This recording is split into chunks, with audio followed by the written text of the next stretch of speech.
Sejam muito bem-vindos ao podcast Papo de Médico. Sou o Matheus, cirurgião do aparelho digestivo, o Felipe aqui também, do Papo Cirurgião, que vocês já conhecem, mas hoje é um podcast muito especial em conjunto com a Emergência Sim. Estamos aqui com o Henrique Dalmolin, com o Vinícius Correia.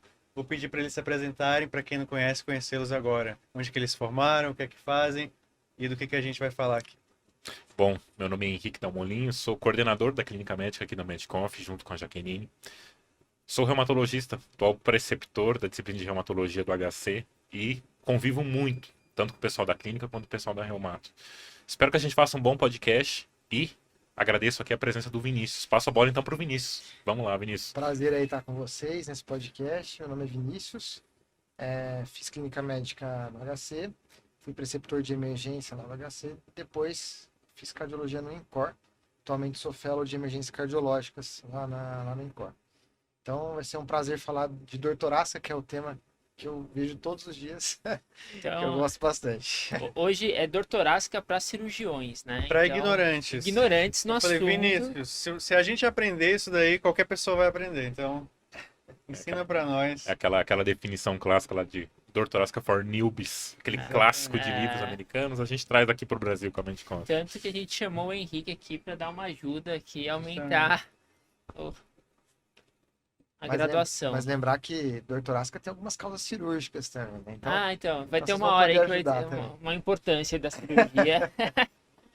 Bom, a bola com você aí, Então, Vinícius. beleza, vamos tentar simplificar esse tema aí, que é um tema muito difícil da gente fazer um algoritmo, fazer um passo a passo, porque se você pegar cada diretriz, né? Diretriz da ESC, diretriz da Sociedade Brasileira de Cardiologia, saiu uma diretriz nova do CHEST ano passado, sobre dor torácica, e cada uma aborda de um jeito diferente, né? Então, a gente tentou trazer aqui uma maneira mais simples, uma maneira para a gente não deixar passar nenhum detalhe.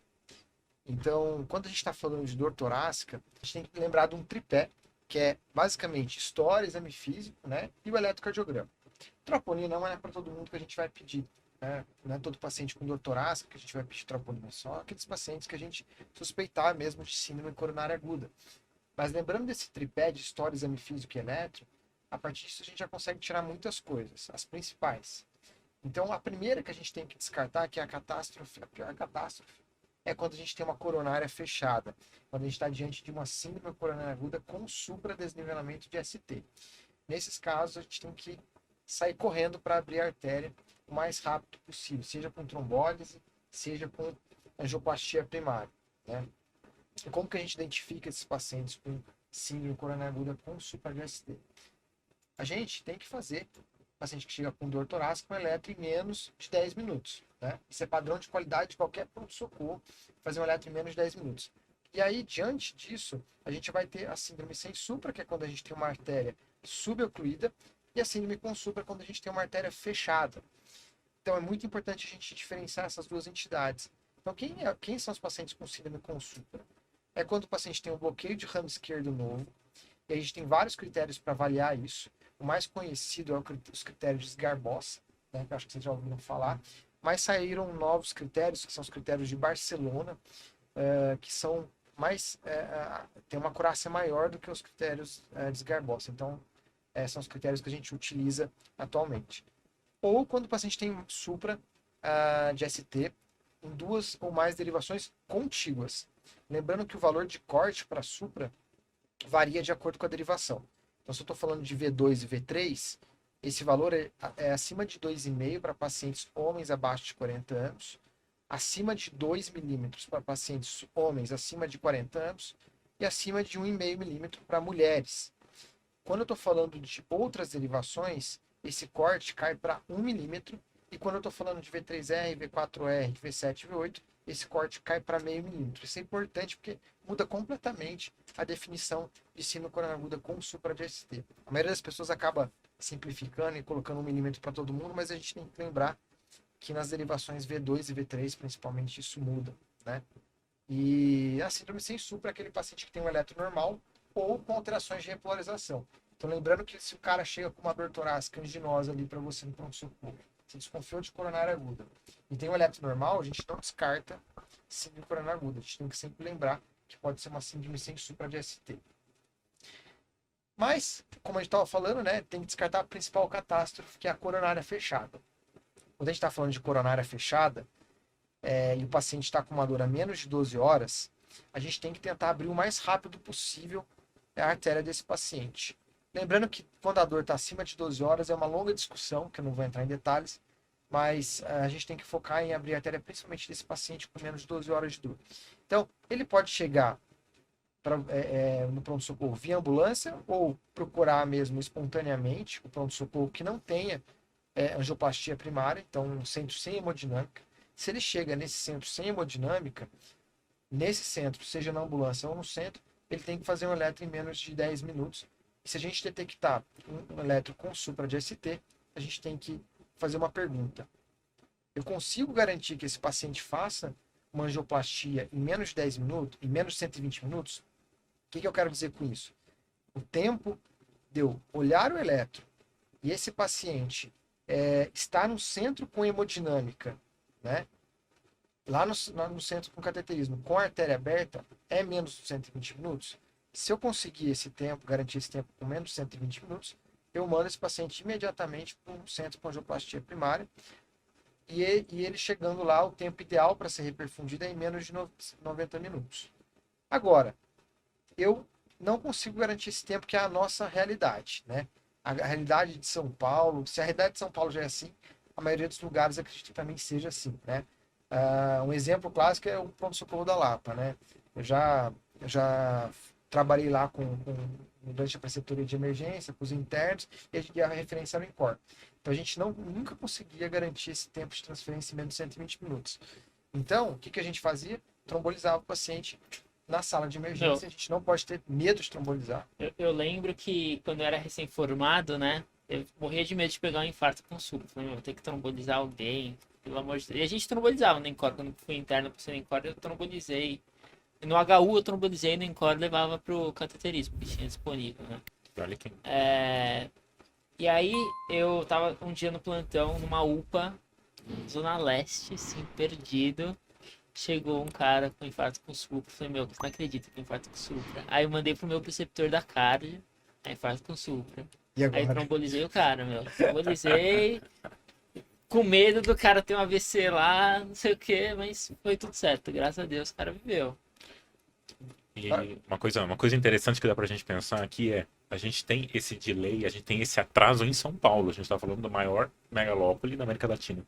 A gente tem um atraso que não chega o paciente estar exatamente dentro da sala de angioplastia em 120 minutos. Agora veja o que é assistência ao paciente com uma síndrome craniana aguda com supra nos interiores do Brasil. O que é assistência? Teoricamente, o que a gente consegue, por exemplo, na Europa, nos Estados Unidos, que é esse paciente chegar em 120 minutos, se a gente não consegue em São Paulo, como é que é no interior? Então aqui eu tento contextualizar para quem está ouvindo aqui com a gente, né? Muito importante a gente considerar que a assistência ao infarto no Brasil pode melhorar. Então, a gente pode utilizar esse podcast também como uma forma de conscientização, né? Bem interessante também, né, Vinícius, trazer esse ponto aqui pra gente. E assim, eu acredito que tem lugares no interior bem estruturados, inclusive com menos estrutura, mas não tem a questão do trânsito, que é o que tem em São Paulo, né? Isso pesa muito mesmo, né? E também os centros muito lotados, muitos casos. O INCOR é muito lotado, né? Tem bastante caso lá, drena para uma região enorme. Então, acredito que em alguns centros, né, mesmo no interior, acabam, às vezes, tendo conseguindo atingir essa meta até um pouco melhor do que em São Paulo, né? Em alguns desses centros aqui que a gente tem esse trânsito, do trânsito, da superlotação e tal. Mas é algo de se pensar mesmo.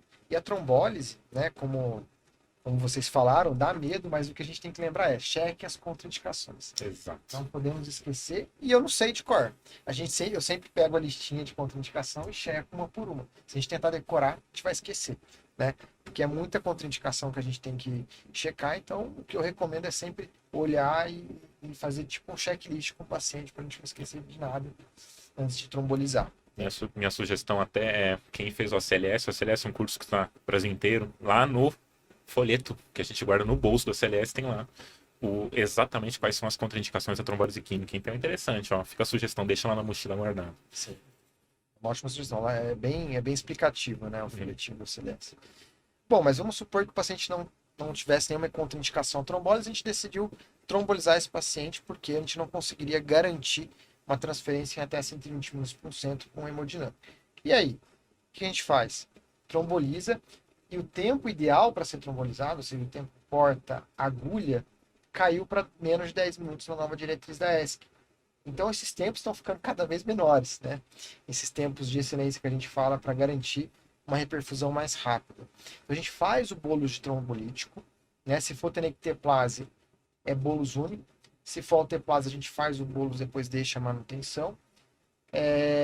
Streptokinase a gente quase não utiliza, né? É a que a gente tem, é o trombolítico que tem menor eficácia comparado aos demais.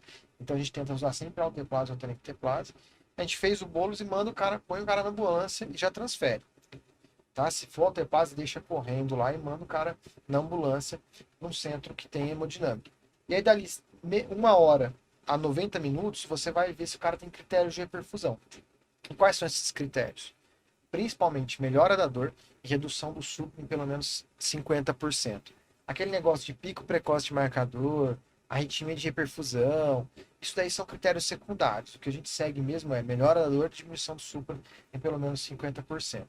Teve critérios de reperfusão ou não? Aí que a gente avalia, depois de 60 a 90 minutos. Se o paciente não tiver critérios de reperfusão, ele continuar com dor ou continuar com baita supra lá, a gente tem que mandar o cara para o CAT imediatamente. Então, é o que a gente chama de angioplastia de resgate. Já não é mais angioplastia primária, porque a gente não conseguiu garantir aí angioplastia logo de cara e a gente fez a trombólise antes.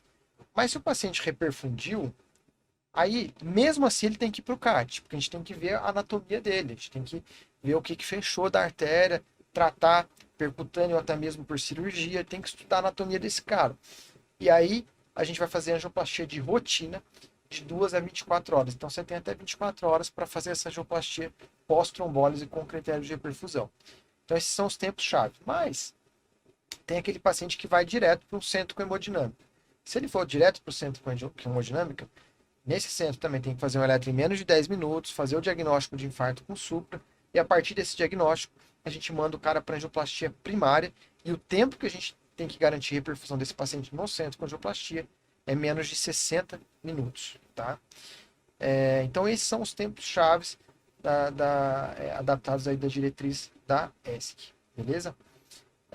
Então beleza, falamos aí da principal catástrofe, que é a síndrome com supra de ST. E quais são as outras 6 catástrofes? Então é quando o paciente ele não tem supra de ST ou não tem um bloqueio de ramo esquerdo novo, né? Aí a gente vai descartar as outras 6 catástrofes, que é o que mata o paciente com dor torácica no pronto-socorro, né? Então a gente tem que sempre lembrar dessas 6. Então a síndrome coronária aguda sem supra de ST, secção aguda de aorta, tromboembolismo pulmonar, pneumotórax hipertensivo, tamponamento cardíaco e rotura esofágica, né? E o que vai me ajudar a diferenciar uma entidade de outra? Esse tripé que eu falei, história, exame físico e eletro. Então, o que vai falar a favor, por exemplo, de ser uma síndrome sem supra de ST? Então, aquele paciente que chega com uma dor anginosa. O que é uma dor anginosa? Aquela dor que todo mundo está cansado de saber. Uma dor em queimação, em aperto, na região precordial, que tem radiação para membros superiores, ou para os dois, ou para o esquerdo, ou para o direito, ou para a mandíbula.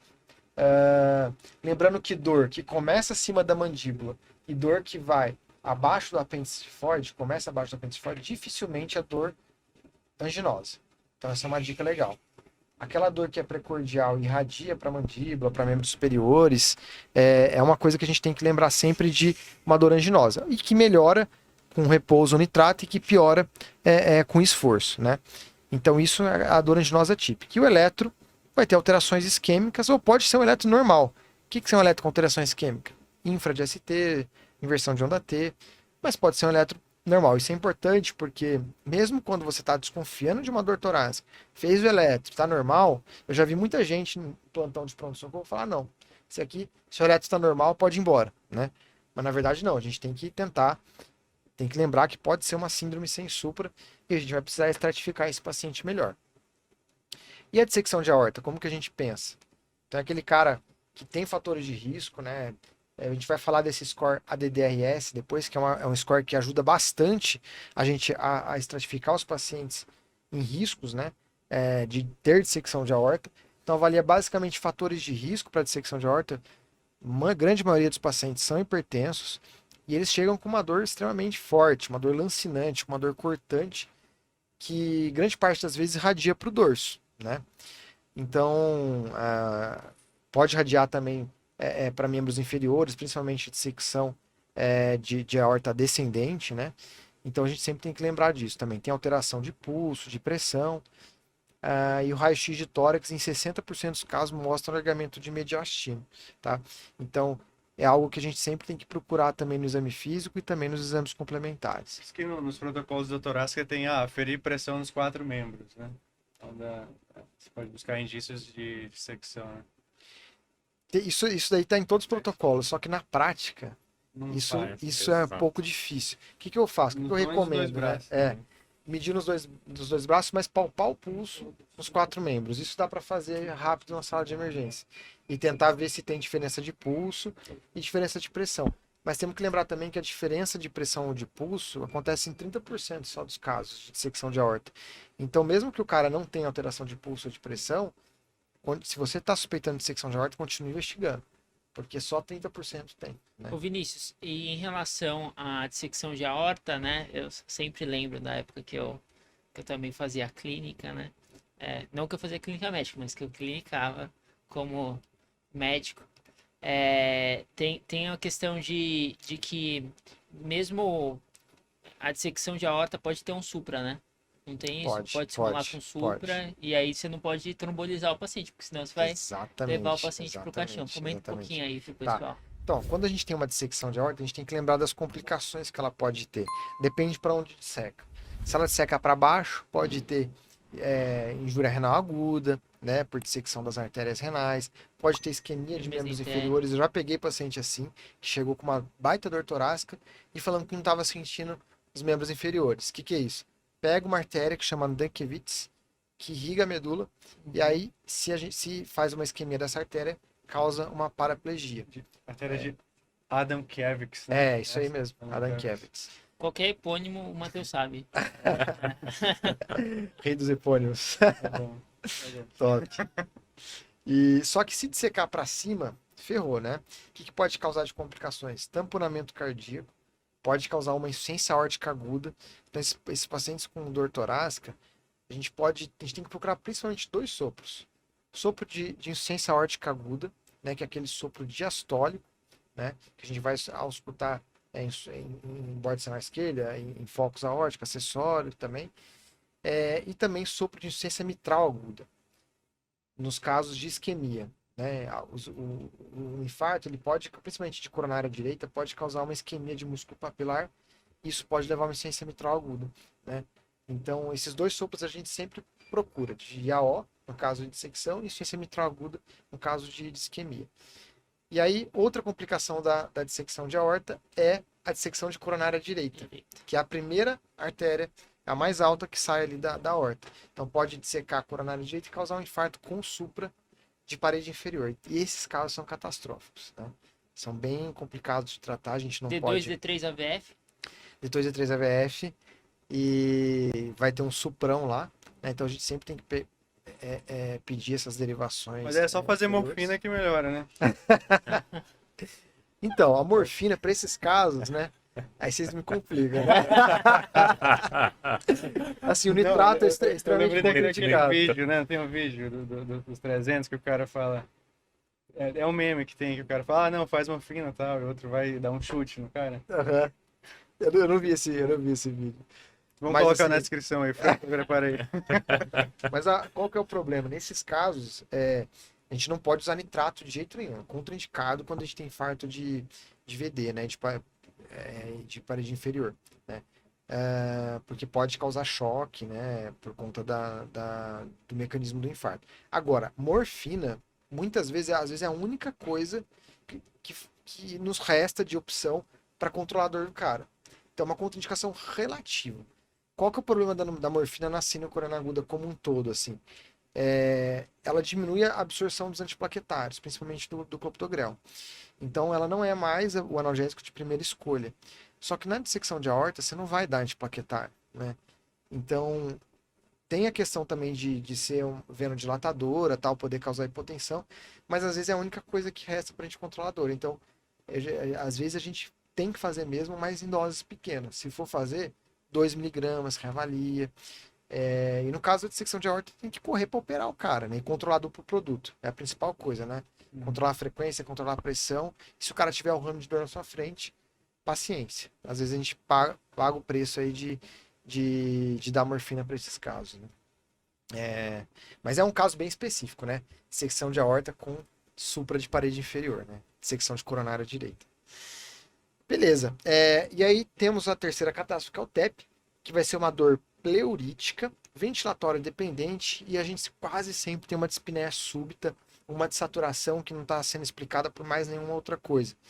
E a gente vai usar os critérios de Wells, que daqui a pouco a gente vai comentar sobre ele, né? Também tem os critérios de Genebra, que podem ser utilizados também, mas eu acho o Wells um pouquinho mais simples do que os de Genebra, né?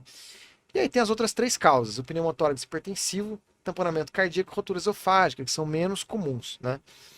E aí, se vocês quiserem comentar um pouquinho aí, Matheus, do pneumotórax hipertensivo, da rotura esofágica, e eu falo um pouquinho do tamponamento cardíaco. Legal. O pneumotórax hipertensivo, a gente já atendeu alguns na prática, assim, né? Principalmente pós-traumático, então tem que lembrar aqueles pacientes chocados pós-trauma, então traumas de alta energia cinética. E aí o paciente tem um choque obstrutivo, né? Porque o ar está comprimindo ali todo o mediastino. E aí tem que lembrar o paciente chocado com bulhas diminuídas. Que a TLS mudou, né? Então ele orienta agora a fazer uma descompressão torácica, inclusive, né? Antes a gente passava o gel. Se você não tiver, se for demorar muito, você pode passar o gel como ponte, inclusive. Você pode fazer direto, chama finger thoracostomy, né? Descompressão Já mesmo. No ponto da drenagem ali, no quinto espaço. Mas é uma urgência. Tem paciente que morre, né? Pneumotórax hipertensivo, se você não identificar. E o exame físico, né? Ver uma turgência jugular, bulhas diminuídas, paciente chocado, fechou o diagnóstico. E o pneumotórax espontâneo, que aí também pode simular, aí é o que você colocou no slide, que é os pacientes mais longilíneos, né? Aqueles pacientes que têm bolhas no ápice do pulmão, e aí ele começa a ter uma dor pleurítica e ventilatória dependente também. Inclusive, outro dia, um amigo meu de infância, estava em Fortaleza, mandou mensagem para mim: meu irmão tá com um pouco de dor aqui, ventilatório dependente, você tá respirando, tá doendo. Não é médico, né? Eu falei, sim, baixa probabilidade, mas pode ser um pneumotórax espontâneo. Ele, você acha melhor ir no médico? Acho melhor ir no médico. Ele ia viajar nesse dia, né? Não pode ter alteração de pressão. Aí ele, tá bom, a gente vai ver aqui que vai fazer. Falei, pelo menos o raio-x, né? Não foram, obviamente, né? Viajaram, veio pra cá, chegou aqui, continuou com dor ventilatória dependente, foi no hospital. Era um pneumo espontâneo, graças a Deus, no avião. Não teve nenhuma alteração de pressão muito abrupta, o cara ficou bem, mas não pode, né? Então é uma contraindicação viajar com um pneumo espontâneo, que pode piorar e virar um pneumo hipertensivo, o cara tem uma complicação no avião. Então é isso. E a rotura esofágica, a gente acaba vendo com uma certa frequência, a gente da cirurgia. Espontânea é muito difícil, tem a síndrome de Borrhave, né? O paciente com muitos vômitos, o cara teve alguma libação alcoólica. Mas principalmente pós-procedimentos, né? Então, pós-dilatação, pacientes com mega-esôfago, a gente vê com bastante frequência. Ou tem alguma lesão precoce, fez um SD do esôfago, acaba rompendo a parede. Mas normalmente esse tratamento conservador. Se identificou, atualmente tem curativa a vácuo que a gente usa bastante com frequência altíssima. Se tiver alguma coleção, a gente pode drenar, antibioterapia, passa uma sonda, deixa o paciente de jejum até cicatrizar. Essa perfuração. O risco da perfuração principal é mediastinite. Então, se a perfuração for mais alta, alguma coisa, o paciente pode evoluir com uma mediastinite extremamente grave.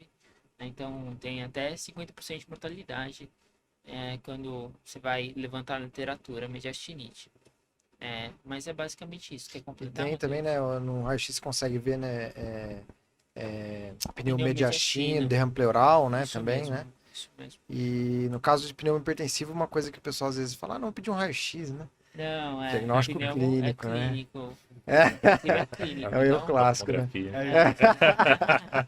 Não Também deve- com a tomografia linda. né? o raio-x com pneumotórax não deveria existir, né? Hipertensivo. Hipertensivo. Não deveria existir, exatamente. Então, isso aí que vocês explicaram, né, da turgência jugular, né, e geralmente desvio de traqueia também, né. Sim. E aí isso ajuda até a diferenciar do tamponamento cardíaco, que o paciente pode ter também turgência jugular, porém não tem desvio de traqueia e tem as bolhas abafadas também. E esse paciente vai chegar também em choque e tal. O diagnóstico do tamponamento também é clínico, né. Lógico, agora que a gente tem ultrassom point of care, isso ajuda muito, né, a gente. Isso você coloca ali uma janela subcostal, você já consegue ver o paciente com derrame extenso ali, fazendo restrição de VD, né? Que é o sinal mais específico para tamponamento. E aí as causas estão associadas a trauma, né? Mas também a pericardite prévia. O paciente pode ter uma pericardite purulenta, por exemplo, que evolui rapidamente. Uma pericardite viral que evoluiu mal também, e pode levar a tamponamento, né? Mas beleza, então a gente tem que pensar nisso e a gente tem os exames complementares na nossa mão que a gente vai pedir para o paciente ali com doutorado, que vai ajudar a gente, além da história do exame físico, a identificar esses pacientes. Então, quando eu estou pensando em síndrome coronária aguda, eu tenho a mínima suspeita que essa dor seja anginosa, eu vou pedir uma troponina, tá? É obrigatório. Vai pedir CKMB? Sabe que a CKMB hoje em dia tem pouco espaço, né? Ela só é útil para quando a gente tem uma troponina convencional. Quando a gente não tem a troponina ultrassensível, aí ela sim tem algum papel. Mas a gente sabe que a troponina é muito mais sensível, muito mais específica que a CKMB. Então, se você tem troponina ultrassensível no seu serviço, não precisa gastar dinheiro com CKMB, né? Agora, Tem que seriar a troponina ainda? tem. A gente seria, e tem vários protocolos de seriar a troponina. Então, o que eu oriento é sempre você, chegou no seu plantão, no hospital que você vai trabalhar, checa qual que é o kit da troponina e vê qual que é o protocolo naquele hospital, porque cada kit de troponina tem um protocolo específico. Então, tem kits em que a gente faz 0 em 1 hora, tem kits que a gente faz 0 em 2 horas, e tem kits que a gente faz 0 em 3 horas, né? Então, isso depende muito do kit que você tem no seu hospital. Os protocolos que você consegue mandar o paciente mais rápido para casa, 0,1 e 0,2 horas, que é o que a ESC recomenda, né? Então é muito bom esses protocolos, porque em 1 hora você já consegue descartar que o paciente está tendo um infarto sem supra de ST, né? Lógico, isso não se aplica para síndrome com supra, né? Síndrome com supra você pede a troponina, mas com fator prognóstico e não para tomar decisão, né? Na minha época, era só 0,3 horas que tinha. Os caras estão ficando velhos aí, né? As coisas, o cardio é muito rápido, as coisas evoluem muito rápido, né? E se você tem, e o que acontece, a nossa realidade ainda, para adaptar a realidade da maioria das pessoas, é não ter a tropa ultrassensível no serviço. E aí, não tendo a tropa ultrassensível, a gente usa a convencional, que a gente vai fazer 0, 3, 6, e aí você ficar na dúvida ainda 9 horas, né? Então, e se você tem a tropa convencional, e vale a pena também você dosar a CKMB, né? De maneira geral. Mas se fosse falar da tropa, a gente ia ficar aqui 1 hora falando só de troponina, que é bastante coisa. Mas a gente tem que lembrar das outras catástrofes, né? Não esquecer, porque às vezes o que acontece? O pessoal lembra só de coronária e esquece do resto, né? Então, se você pensou que tem alguma possibilidade de CTEP, alguma possibilidade de secção de aorta, o dedímero ajuda muito. Em ambas as patologias, você tem uma baixa probabilidade de pré-teste, o dedímero ajuda a excluir, tem um alto valor preditivo negativo para dissecção e para TEP, né? E o eco e a angiotomo também auxiliam nas duas doenças, tanto no TEP quanto na dissecção de aorta. A gente vai falar disso daqui a pouco, quando a gente escolhe dedímero, quando a gente escolhe angiotomo. E nos outros diagnósticos diferenciais, eu coloquei raio-x de tórax aí no pneumo hipertensivo, porém a gente sabe que o pneumo hipertensivo a gente não precisa do raio-x para fazer o diagnóstico, sim, clínico. E o POCUS, se você tiver ali muito fácil, você já pode passar ali rapidão, e isso também ajuda no diagnóstico, né? O eco para tamponamento também ajuda muito, e para ruptura esofágica, o raio-x, né, e a tomo de tórax são exames que vão ajudar a gente nesse diagnóstico diferencial. Beleza, então pensei nesse tripé história, exame físico e eletro, e nos exames complementares que podem auxiliar em uma doença ou outra, de acordo com a minha suspeita clínica. Vamos comentar um pouquinho de qual que é o algoritmo de decisão para cada uma dessas 6 catástrofes. Então, se eu estou pensando em síndrome sem supra de ST, o que que a diretriz brasileira... antes disso, né? Se eu descartei todas essas doenças, essas 6 catástrofes, eu tenho que procurar causas menos graves, né? Que são pericardite, pneumonia, costocondrite, que são coisas que aparecem com frequência para a gente no pronto-socorro. Então, descartei essas 6 catástrofes e também a artéria fechada. Eu vou procurar essas outras coisas. Então, por exemplo, pericardite é um eletro com supradifuso de ST com infra de PR, paciente com uma dor que piora ao deitar, melhora quando fica reclinado para frente. A pneumonia, às vezes o paciente só tem dor torácica. Você faz um raio-x de tórax e vê lá uma consolidação. Isso pode estar explicando a dor do paciente. Costocondrite é clássico. Você palpa ali o tórax e o paciente sente dor à palpação. Dor reprodutiva à palpação fala muito contra ser uma dor anginosa. Fala muito a favor de ser uma costocondrite. Dor que você localiza com o dedo, né? Também. Que, Fala contra a origem cardíaca. que piora com movimentação, né? Tipo, nessa posição do meu braço a dor fica pior, nessa posição melhor. Isso fala contra também. E herpes zoster, não esquecer de despir, né, o tórax do paciente, porque às vezes tem uma lesãozinha lá escondida que ninguém viu, né? É clássico de questão De prova. Né? Clássico. Questão multimídia, prova. Já atendi aí. uma costocondrite. Já entendeu? Já atendi. É comum, né? Síndrome de... Tietze. Tava guardando o epônimo ali. Na manga. Boa. Bom, então... Era uma jovem, procurou lá com dor. O pulmão tava doendo. Faz diagnóstico diferencial com causas reumatológicas, tá? Entesite, principalmente, Aí, né? ó, manda ver. É, só pra gente lembrar. Inclusive, ó, coincidência, essa semana, tá? Uma artrite reativa. Caso de hospital mesmo, hospital privado aqui em São Paulo. Uma artrite reativa, que a queixa principal, além da oligoartrite de padrão assimétrico, era justamente dor torácica. E quando você vai palpar a dor torácica, era costocondrite. Tanto é que lá na espondilite anquilosante, quando a gente vai fazer o nosso parâmetro de avaliação de ênteses, a primeira e a 7ª costocondral pontuam. Só pra gente lembrar do acometimento, então, relacionado principalmente às espondiloartrites, que podem ser causas, inclusive, de costocondrites, né?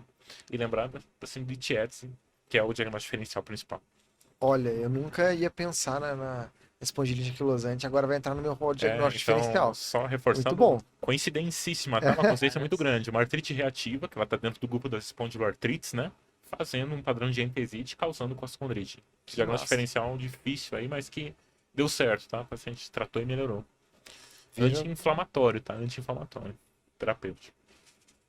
Dor torácica é um compêndio de causas Legal, aí. hein? Ainda bem que a gente chamou o Henrique. Exatamente. O diagnóstico diferencial que foge do habitual entre o reumato, né? Mas voltando às causas mais comuns das catástrofes, né? Como que a gente avalia? Então, cada uma dessas causas, né, tem um algoritmo de decisão específico. Então, se a minha dor está me convencendo mais a uma síndrome coronária aguda, eu vou fazer todo o algoritmo de decisão baseado na síndrome coronária aguda. E se eu estou fazendo esse algoritmo de decisão, eu não estou falando de supra, porque se for supra, o cara já entrou naquele algoritmo de decisão para como eu vou abrir a artéria, se vai ser angioplastia ou trombose. Aqui eu estou falando de síndrome sem supra. E aí, qual que é o algoritmo de decisão proposto pela diretriz brasileira de cardiologia? Então, toda síndrome sem supra, síndrome coronária aguda sem supra suspeita, né? Eletro, história, exame físico, como a gente já falou, só que entra aqui a troponina. A troponina é obrigatória e, de preferência, a troponina ultrassensível, tá? E aí a gente vai ter que estratificar esse paciente em estratos de risco de gravidade e também de probabilidade pré-teste desse cara ter uma síndrome coronária aguda, né? Então, quem são os caras que eu tenho certeza, alta probabilidade de pré-teste, os caras mais graves que eu tenho que estratificar de maneira mais agressiva, né? Quem são esses pacientes? Então, paciente que está com uma angina refratária, ou seja, eu estou fazendo tridil ali na sala de emergência, o cara não melhora, estou aumentando o tridil, o cara não melhora. Abri mão ali, fiz uma morfininha, que não é o ideal a gente fazer, o cara não melhora. Angina refratária, tem que abrir, tem que ir pro cateterismo ver o que está acontecendo, tá? instabilidade elétrica ou hemodinâmica. Então, aquele cara que está fazendo TV atrás de TV, taquicardia ventricular, ou faz uma fibrilação ventricular, ou aqueles pacientes que estão em choque, né? Choque hemodinâmico, ou que chegam para a gente com edema agudo de pulmão. Então, você vai lá, examina, está com estruturando até ápice, esses pacientes são de altíssimo risco, né? Ou quando o paciente tem um supra de ST transitório. O cara tem dor, você faz o eletro, tá tem um supra de ST, aí o cara passa a dor, volta pro padrão sem supra. Isso a gente não trata como supra de ST, é uma síndrome sem supra com alteração dinâmica. Esse paciente, todos esses que eu falei, são pacientes de muito alto risco. O que a gente tem que fazer para esses pacientes? CAT imediato em até 2 horas. A gente tem até 2 horas para fazer o cateterismo desses pacientes, tá? E aí no cateterismo a gente vai ver o que está acontecendo com a coronária do paciente, beleza? Agora vamos para o outro extremo. É um paciente que tem uma história que não me convence tanto, tem um eletro normal e tem uma troponina ultrassensível abaixo do valor de referência. O que é esse valor de referência? Cada kit vai ter o seu valor de referência. É o percentil 99.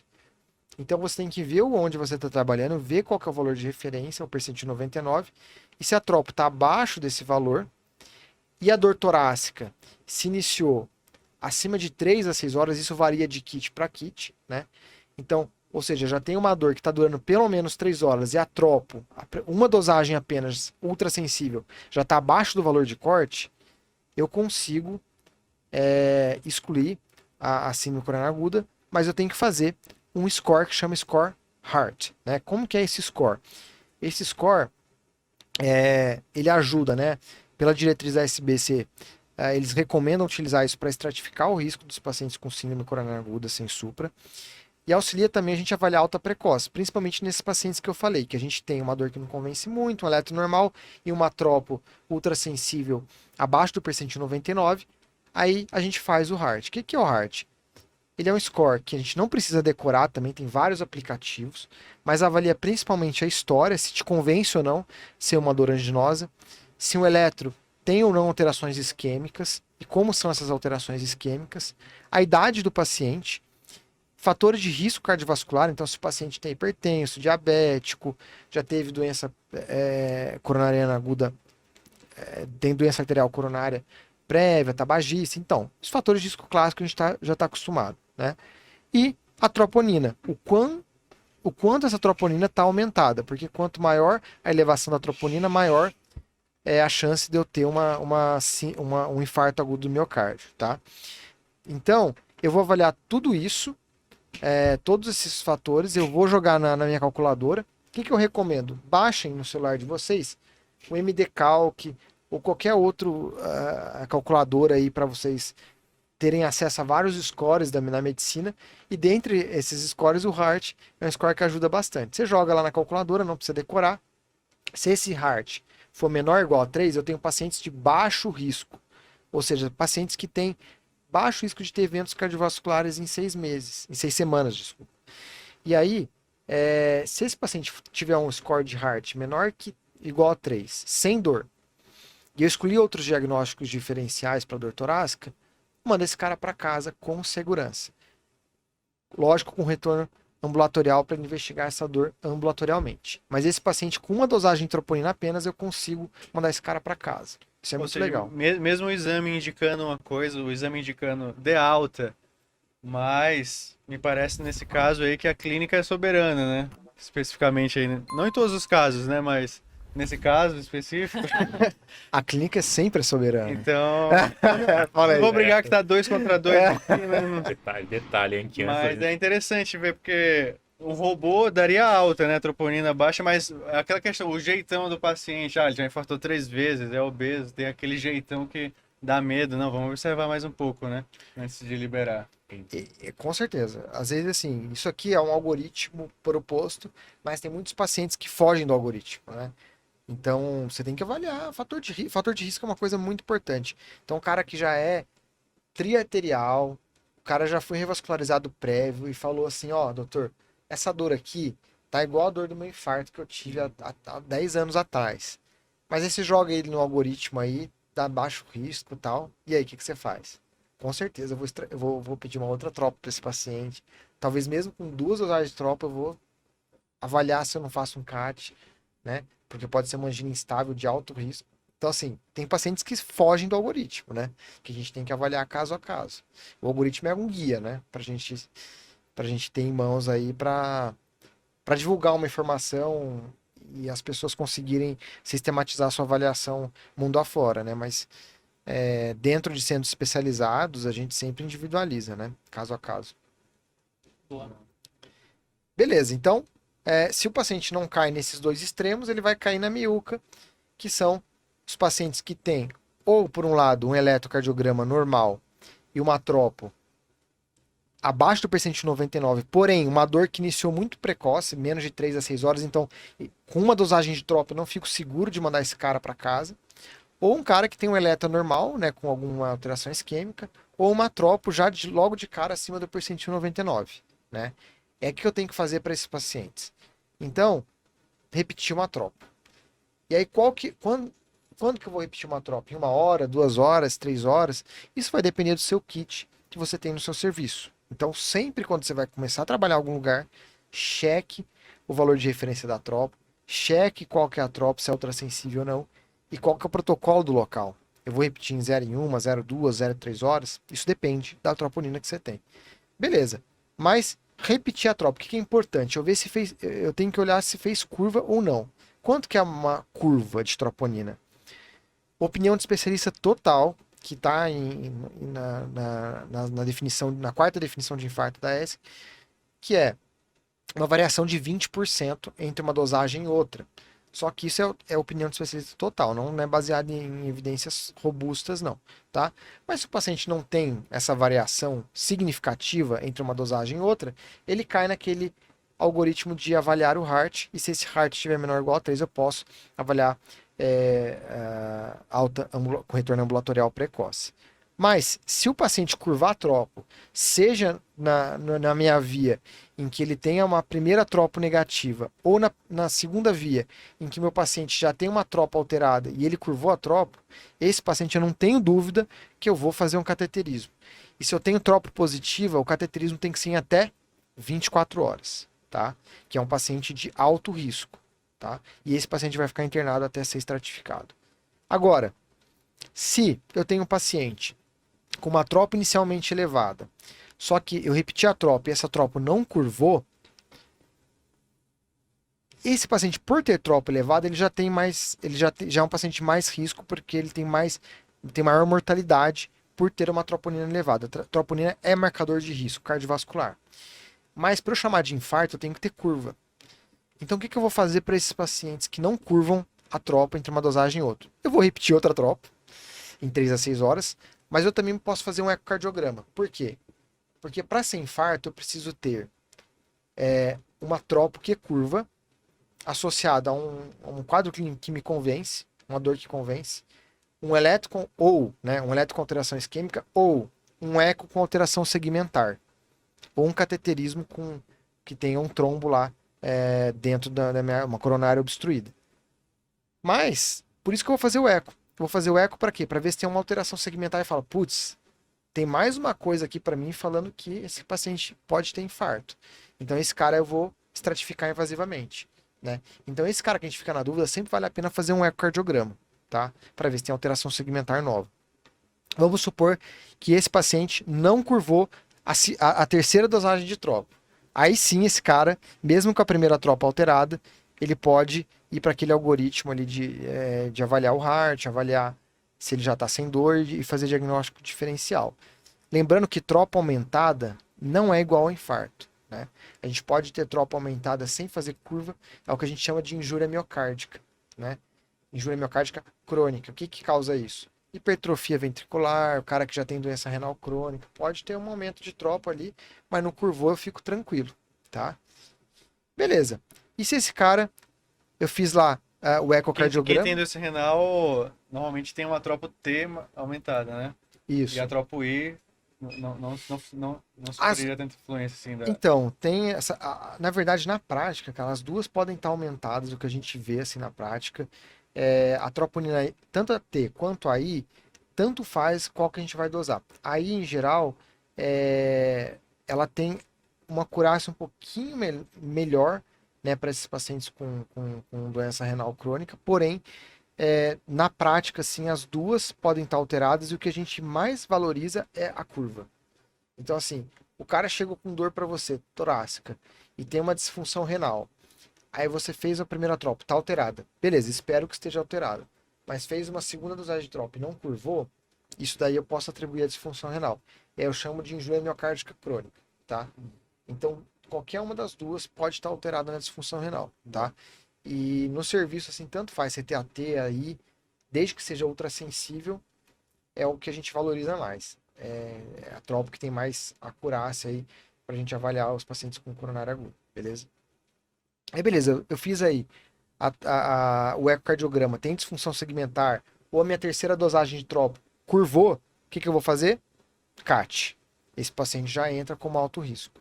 Agora, fiz o ecocardiograma no paciente, não teve alteração segmentar, não fez curva, e eu fiquei na dúvida, putz, é um paciente que tem um heart maior que 3 ali, fiquei na dúvida, essa dor tá meio esquisita tal, o que eu faço? Estratificação não invasiva.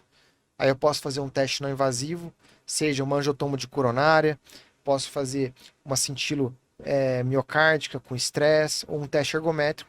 Lembrando que esses testes com estresse, eu tenho que esperar pelo menos 12 horas do início da dor. E esse paciente tem que estar estável, sem dor, há pelo menos 12 horas para fazer esses testes. Agora, a angiotomo de coronária é muito boa, porque eu posso fazer paciente ainda com dor, o paciente que não fez 12 horas de dor, porque eu não faço nenhum estresse, eu só vejo a anatomia ali. Na angiotomo você vê score de cálcio. Não, a angiotomo de coronária é diferente, o score de cálcio é angiotomo. Em geral, o aparelho consegue fazer as duas coisas, só que para os pacientes no pronto-socorro, a gente faz a angiotomo de coronária, que é tipo um CAT não invasivo. Você vai avaliar a anatomia. Agora, o score de cálcio a gente pede para pacientes ambulatoriais, assintomáticos, para a gente tentar, por exemplo, paciente que a gente está ambulatorialmente, vendo com dislipidemia, por exemplo, a gente faz o risco cardiovascular do paciente. A gente quer saber se esse cara é alto risco, é baixo risco, intermediário risco, pelos critérios de Framingham, por exemplo. Aí a gente fala, putz, esse cara é assintomático, mas, putz, eu acho que esse cara pode ter mais fator de risco cardiovascular agregado, peço o score de cálcio. Se esse score de cálcio vier aumentado, eu reestratifico esse paciente para alto risco, por exemplo, e tenho que dar uma estatina de maior potência. Mas o score de cálcio a gente não pede para pacientes que têm sintomas, tá? É só para os assintomáticos, beleza? E aí, beleza, essa é a primeira catástrofe aí. A segunda dissecção de aorta, que a gente vai usar o score ADD-RS. Esse score ADD-RS eu vou avaliar 3 coisas: fator de risco, característica do dor e o exame físico, né? Fator de risco, quem que é o cara que tem risco para ter dissecção de aorta? É o Marfan. Então, os pacientes com Marfan têm mais insuficiência aórtica, têm mais dissecção de aorta, eles têm alteração do colágeno, né? O paciente que tem história familiar de doença da aorta, ou tem uma valvopatia aórtica já, ou já fez alguma cirurgia de aorta prévia, né? Ou cirurgia valvar prévia aórtica. Ou tem um aneurisma conhecido de aorta, beleza? Todos esses pacientes têm maior risco de ter dissecção de aorta. O segundo campo que eu tenho que avaliar é a dor. A dor me convence, é aquela dor intensa, início súbito, lancinante, rasgando, que o paciente fala, que irradia por dorso. Se for, é uma dor que me convence. E por fim, o exame físico, que eu posso ter alteração de pulso, alteração de PA, uma sopro aórtico diastólico por insuficiência aórtica aguda, paciente com choque, disfunção neurológica, né? Que é tudo isso que a gente discutiu antes sobre as complicações da dissecção de aorta.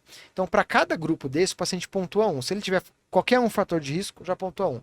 Se ele tiver uma dor que me convence, pontua na dor também. Se ele tiver qualquer alteração no exame físico compatível com dissecção de aorta, também pontua 1. E aí, o meu score varia então de 0 a 3. Se o paciente tiver 0 ou 1 nesse score, ele tem uma baixa probabilidade pré-teste de ter dissecção de aorta. E aí eu vou usar o dedímero, assim como eu uso no TEP. O dedímero tem um alto valor preditivo negativo para dissecção de aorta. Então, se eu tenho um dedímero abaixo de 100, eu excluo dissecção. 100 não, de 500, desculpa. Então, abaixo de 500 eu excluo de secção, acima de 500 eu peço angiotomo, angiotomo de aorta para avaliar a dissecção, beleza? E a DDRS de 2 ou 3 eu já tenho uma probabilidade pré-teste de dissecção mais alta e eu já vou para angiotomo direto, beleza? E por fim, o TEP, que é a terceira catástrofe aí mais comum. E aí como que eu vou fazer o raciocínio diagnóstico em relação ao TEP? Eu vou fazer o Wells ou Genebra. Eu gosto mais do Wells, eu acho mais prático. E o Wells, o que eu vou avaliar? Critérios que tem, que vocês não precisam decorar, isso também pode avaliar nessas calculadoras que tem no celular. Mas basicamente, os critérios que mais pontuam, se o paciente tem uma clínica de TVP, ou seja, ele chega para você com dor na panturrilha, com edema de membros inferiores. E outra coisa que é mais subjetiva no ELS, que eu não gosto muito, é diagnóstico alternativo menos provável. O que é isso? O TEP é o meu diagnóstico mais provável. Minha principal hipótese diagnóstica para esse caso. É o que está mais me convencendo de todas aquelas catástrofes torácicas. Se for, eu já pontuo 3. Só que isso é muito subjetivo, né? Tem casos que a gente fica muito em cima do muro. Nossa, será que isso aqui é TEP? Será que isso aqui é dissecção? Você não consegue ter toda essa certeza. Então esse critério aqui é o mais subjetivo de todos, né? E aí tem TEP, TVP prévios, que pontua 1,5, frequência cardíaca acima de 100, cirurgia ou mobilização nas últimas 4 semanas. E o que pontua menos é hemoptise ou ter um câncer ativo. Então a gente tem que procurar tudo isso e pontuar. E aí eu vou somar o meu score. Se o meu Wells for abaixo de 2, eu vou ter uma baixa probabilidade pré-teste de ser TEP. Entre 2 e 6, uma intermediária probabilidade pré-teste, acima de 6, uma alta probabilidade pré-teste. Se eu tenho uma baixa probabilidade pré-teste, eu vou fazer o score de PERC. Esse score de PERC são uma série de perguntas que a gente faz, que inclusive é bem parecido com o ELS, não precisa decorar também, mas a gente abre a calculadora. E se o meu paciente tiver uma resposta, se ele tiver todas as respostas negativas para o PERC, né, eu vou para o dedímero. Mas se todas as respostas aí para o PERC forem positivas, eu excluo o TEP, tá? Se tiver pelo menos uma resposta negativa, eu vou para o dedímero, tá bom? E aí, os pacientes com intermediário probabilidade pré-teste pelo Wells, eu já vou para o dedímero direto, não faço PERC. Qual que é a grande vantagem do PERC? Você consegue prescindir do dedímero para os pacientes com baixa probabilidade pré-teste de TEP no pronto-socorro. Ou seja, se você tiver um PERC ali respondendo sim a todas as perguntas, né, e um Wells baixo, você já consegue excluir o TEP logo de cara sem pedir dedímero. Já, se você tiver pelo menos uma resposta negativa para o PERC, ou um cara com uma intermediária probabilidade pré-teste para TEP, e você você já vai para o dedímero direto, né? E aí o dedímero você também usa o valor de 500, ou a correção pela idade para os pacientes acima de 50 anos. Se eu tiver um dedímero abaixo de 500, eu excluo o TEP com alto valor preditivo negativo, né?